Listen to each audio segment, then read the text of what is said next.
Today we will be installing your Blindsgalore Classic Cordless Cellular shades. Before you begin, check your window treatment order for the install guide and ensure all hardware is included.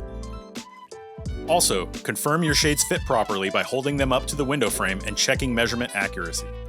For install, you will need a tape measure, screwdriver, power drill with drill bits, and a pencil. You may also need a level, and for taller windows, a ladder. Consider drywall anchors if mounting directly into drywall without a stud. Our first installation step is to mark the drill sites for the brackets.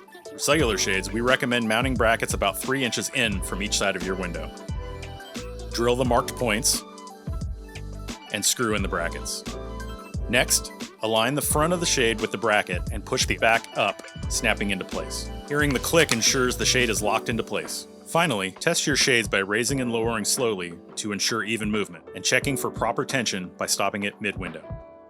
Then attach the operating handle.